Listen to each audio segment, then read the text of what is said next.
CJP മറ്റൊരു ജനകീയ സ്വഭാവത്തിൽ തുടങ്ങിയ നിങ്ങളുടെ പിന്തുണയിൽ കൂടുതൽ രീതിയിൽ രാജ്യത്താകമാനം അലയടിച്ച, ഇപ്പോഴും അലയടിക്കുന്ന, നാളെ പാർലമെൻറ്റിൽ പ്രതിപക്ഷം വലിയ പ്രതിധ്വനികളോടുകൂടി ഉയർത്താൻ പോകുന്ന ഈ വലിയ സമരനാന്ദിയെ ഇപ്പോഴും അന്തഛിദ്രമുണ്ടാക്കാൻ ഉതകുന്നവർ അല്ലെങ്കിൽ ആൻറ്റി നാഷണലിസ്റ്റുകൾ എന്നാണ് ഇവർ അടയാളപ്പെടുത്തുന്നത്. ഇപ്പോഴും അതാണ് വലത് നിരീക്ഷകൻ്റെ വായിൽ നിന്ന് എത്തുന്നത്. ശ്രീ PS സഞ്ജീവ്, ഒന്ന് നോക്കൂ, അദ്ദേഹം ഒരുപാട് നുണകളാണ് അദ്ദേഹത്തിൻ്റെ അഭിപ്രായത്തെ അല്ലെങ്കിൽ അദ്ദേഹത്തിൻ്റെ കമൻറ്റുകളെ സബ്സ്റ്റാൻഡ് ചെയ്യാൻ പറഞ്ഞുകൊണ്ടിരുന്നത്. ഒന്ന്, ഈ പേപ്പർ ലീക്കിനെ പുറത്ത് വിട്ടത് NTA ആണെന്നാണ് അദ്ദേഹം. അത് തെറ്റാണ്, കാരണം കള്ളാണ്. കാരണം ടെലഗ്രാമിലൂടെ ക്വസ്റ്റ്യൻ പേപ്പർ പുറത്ത് വന്നപ്പോഴാണ് ലോകം ഇത് അറിഞ്ഞു തുടങ്ങിയത്. ഞാൻ പറയട്ടെ, തെറ്റാണ്. അങ്ങയുടെ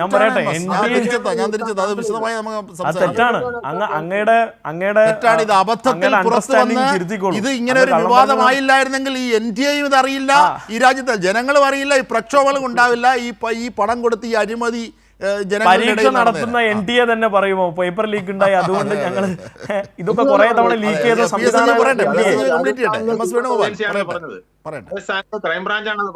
അല്ലല്ല, ഞാൻ പറയട്ടെ, ടെലഗ്രാം അത് പിന്നീടാണ്. ഇത് വാർത്തയായതിനു ശേഷമാണ് NTA. അതെ, പറയുന്നേക്കും, ഇത് വാർത്തയായതിനു ശേഷം 9-ാം തീയതിയാണ്. അതിന്റെ ഡീറ്റെയിൽസ് ഞങ്ങൾ എടുത്തിട്ടുണ്ട്. നിങ്ങൾ വെറുതെ, ഞങ്ങളിത് ആ സമയം തൊട്ട് സമരം ചെയ്യുന്നവരാണ്.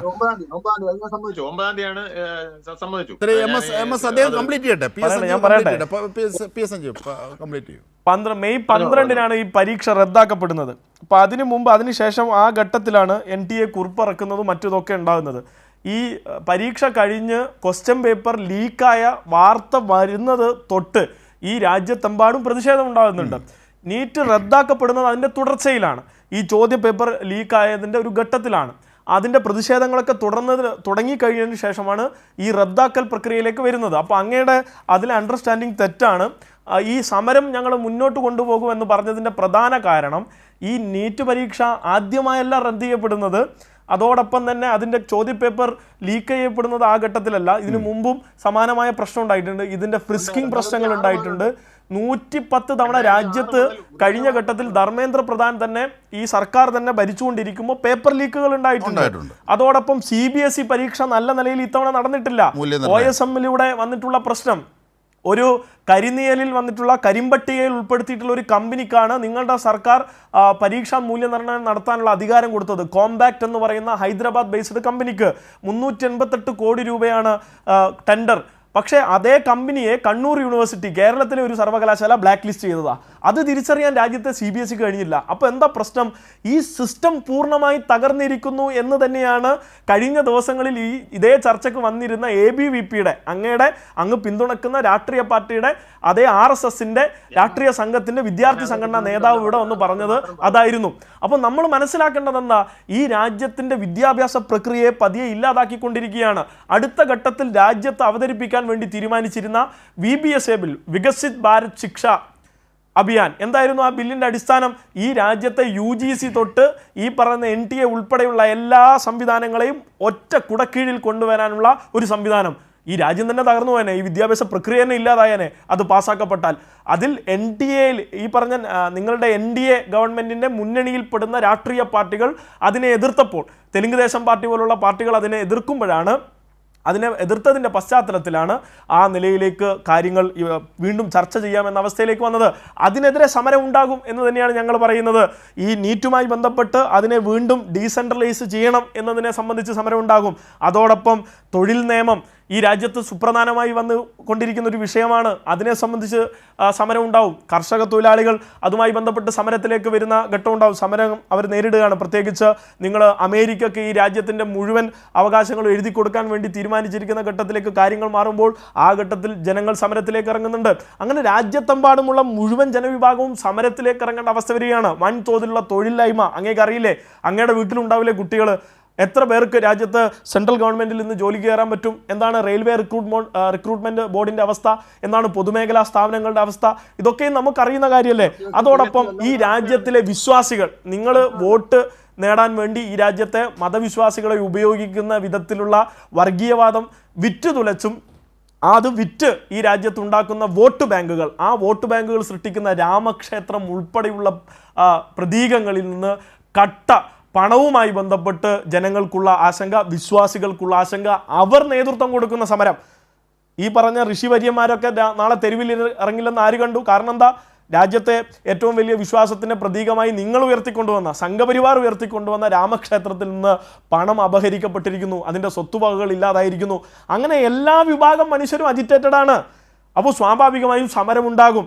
ആ സമരം എന്തോ വലിയ പ്രശ്നമാണ്, സമരം ചെയ്യുന്നവരൊക്കെ കൊള്ളില്ല എന്നൊക്കെ പറയുന്നത് ഭയങ്കര ബോറാണ്. അങ്ങനെയൊന്നും പറയരുത്. പിന്നെ ഇതിനൊക്കെ ഒരു പിന്തുണയില്ല, ഇതിനൊക്കെ ഒരു രാഷ്ട്രീയ മുഖമില്ല എന്നൊക്കെ പറയുന്നത് വെറുതെയാണ്. ഇവരൊക്കെയും കൃത്യമായ രാഷ്ട്രീയമുള്ളവരാണ്. ഇതിനൊക്കെയും രാഷ്ട്രീയപരമായിട്ടുള്ള പ്രത്യയശാസ്ത്രപരമായിട്ടുള്ള ധാരണകളുള്ള ആളുകളാണ്. യുവാക്കളും വിദ്യാർത്ഥികളും ഒക്കെ ആ നിലയിൽ എന്നാണ് ലോകത്ത് നടക്കുന്നതെന്ന് തിരിച്ചറിഞ്ഞതാണ്. ഈ സമരവും ആ നിലയിൽ ഇടത് വിദ്യാർത്ഥി സംഘടനകൾ കൃത്യമായി അതിന് നേതൃത്വം കൊടുക്കാൻ മുന്നിലുണ്ടായിരുന്നു. അങ്ങ് അതിനെക്കുറിച്ച് ഒരാശങ്കയും ഉണ്ടാക്കേണ്ടതില്ല.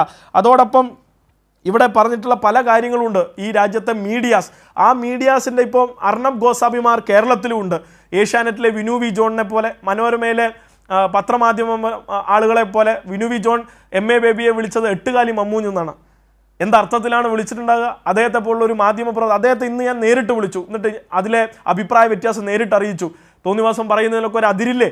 കാരണം ഈ രാജ്യത്ത് ഇത്രയധികം വിദ്യാർത്ഥികൾ തെരുവിൽ കിടന്നുറങ്ങുമ്പോൾ, സമരത്തിലേർപ്പെടുമ്പോൾ, അടിയേറ്റ് വാങ്ങുമ്പോൾ അവർക്ക് വേണ്ടി ഓടിയെത്തിയ മനുഷ്യൻ്റെ പേരാണ് MA ബേബി, അദ്ദേഹത്തിൻ്റെ രാഷ്ട്രീയ പാർട്ടി. അതോടൊപ്പം തന്നെ കേരളത്തിലെയും ഇന്ത്യയിലെയും വിദ്യാർത്ഥി പ്രസ്ഥാനവും അതോടൊപ്പം യുവജന പ്രസ്ഥാനവും ഉൾപ്പെടെയുള്ള അതിൻ്റെ നേതൃത്വം, MP-മാർ. അപ്പോൾ ആ നിലയിലേക്ക് രാജ്യത്ത് ഇടതുപക്ഷം മുന്നോട്ട് വെച്ചിട്ടുള്ള ഈ സമരത്തിന് വേണ്ടിയിട്ടുള്ള ഒരു പ്രത്യയശാസ്ത്രപരമായിട്ടുള്ള കരുത്തും അതോടൊപ്പം തന്നെ വിദ്യാർത്ഥികളെ അണിനിരത്തിക്കൊണ്ട് അതിനുവേണ്ടി നൽകിയിട്ടുള്ളൊരു ഊർജ്ജവും, ആ ഊർജ്ജമൊക്കെ ഏറ്റുവാങ്ങിയാണ് ഈ സമരം വിജയിച്ചിട്ടുള്ളത്. അതുകൊണ്ട് തന്നെ ഏതെങ്കിലും ക്രെഡിറ്റിന് വേണ്ടിയല്ല, മറിച്ച് ഈ രാജ്യത്ത് ഇടതുപക്ഷം മുന്നോട്ട് വെക്കുന്ന ഒരു രാഷ്ട്രീയത്തിന് തീർച്ചയായും ഇവിടെ ബദൽ ഉയർത്താൻ കഴിയുമെന്ന് തെളിയിക്കുക കൂടിയാണ് ഈ സമരം ചെയ്തിട്ടുള്ളത്. അതോടൊപ്പം തന്നെ ഏതെങ്കിലും പേപ്പർ ന്യൂസിൽ വാർത്ത വരാനോ ഈ അർണബ് ഗോസ്വാമിമാരോ ഈ പറഞ്ഞ കേരളത്തിലെ അർണബ് ഗോസ്വാമിമാരോ ഇതൊക്കെ പറയാനും വേണ്ടിയല്ല, മറിച്ച് രാജ്യത്തിൻ്റെ ഭാവി, ഈ രാജ്യം ഉയർത്തിപ്പിടിക്കുന്ന ഭരണഘടനാ മൂല്യങ്ങൾ, ആ ഭരണഘടനാ മൂല്യങ്ങൾക്ക് ഈ നാട്ടിൽ നിലനിൽക്കാൻ കഴിയുമെന്നുള്ള ഒരു വലിയ ആത്മവിശ്വാസമാണ് നമ്മൾ കൊടുത്തത്. നോക്കൂ, എത്ര IPS ഉദ്യോഗസ്ഥന്മാരാണ് ജയിലിൽ കിടക്കുന്നത്. സഞ്ജീവ് ഭട്ട് എന്ന പ്രതീകം നമ്മുടെ മുന്നിൽ നിൽക്കുകയല്ലേ. പ്രബീർ പുർക്കായസ എന്ന മനുഷ്യനെ നമുക്ക് മറക്കാൻ കഴിയുമോ? ഭീമ കൊറേഗാവ് കേസുമായി ബന്ധപ്പെട്ട് വരവ് റാവുവും സ്റ്റാൻ സ്വാമിയും ഉൾപ്പെടെയുള്ള മനുഷ്യർ ജയിലിൽ കടന്ന് മരിക്കേണ്ടി വരുന്ന നിലയിലേക്ക് കാര്യങ്ങൾ മാറുകയല്ലേ.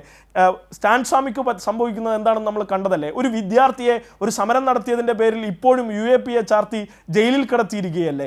ജാതിയുടെയും മതത്തിൻ്റെയും പേരിൽ സർവകലാശാലയിൽ നടക്കുന്ന ഈ അധികാര ധ്വംസനങ്ങൾ നമ്മൾ കണ്ടതല്ലേ. അങ്ങനെ എത്രയെത്ര മനുഷ്യരാണ് കൽത്തുറങ്കിലടച്ചത്.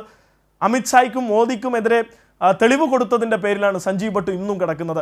പ്രബീർ പുർക്കായസ്തയെ, രാജ്യത്തെ തന്നെ ഏറ്റവും പ്രധാനപ്പെട്ട ഒരു മാധ്യമ പ്രവർത്തകനെ സത്യം വിളിച്ചു പറഞ്ഞതിൻ്റെ പേരിലാണ് ഇവർ വേട്ടയാടിയത്. അപ്പോൾ ഈ പോരാളികൾക്കൊക്കെയുള്ള അംഗീകാരമാണ് ഈ രാഷ്ട്രീയ വിജയം. ഞങ്ങൾ അങ്ങനെ തന്നെ കാണും. കാരണം അവരുൾപ്പെടെ നടത്തിയിട്ടുള്ള ഒരു നിർഭയമായി അവർ മുന്നോട്ട് പോയി. കാരണം അവരൊറ്റക്കായിരുന്നു, ആ ഘട്ടത്തിലൊക്കെ അവരൊറ്റക്കായിരുന്നു. ഇതുപോലെയുള്ള ഒരു വലിയ മോബോ വലിയ സമരമോ ഒന്നും അവരെ പിന്തുണക്കാനുണ്ടായിരുന്നില്ല. ആ ഒറ്റപ്പെട്ട മനുഷ്യർ അവരുടെ ഒരു വലിയ ബോധ്യത്തിൻ്റെ ഭാഗമായി അവർ ഈ ഭരണകൂടത്തിനെതിരെ സമരം ചെയ്തു.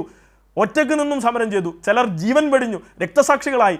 നമുക്കറിയാം ഗൗരി ലങ്കേഷിൻ്റെ അവസ്ഥ, കലബുർഗിയുമായി ബന്ധപ്പെട്ട അവസ്ഥ, പൻസാരയുടെ അവസ്ഥ, ഇവർക്കൊക്കെ ഉണ്ടായ അവസ്ഥ നമുക്കറിയാം. അപ്പം അവരുടെയൊക്കെ ബോധ്യങ്ങളിൽ നിന്ന് ഉയർന്നു വന്നിട്ടുള്ള ഇവരെയൊക്കെ കണ്ടാണ് ഈ രാജ്യത്തിൻ്റെ യങ് ജനറേഷൻ വളർന്നത് കഴിഞ്ഞ 12 വർഷത്തിനിടയിൽ. ഇന്ന് സമരം ചെയ്ത പലരും മോദി ഗവൺമെൻറ് അധികാരത്തിൽ വരുമ്പോൾ ചിലപ്പോൾ 10 വയസ്സുള്ളവരായിരിക്കും.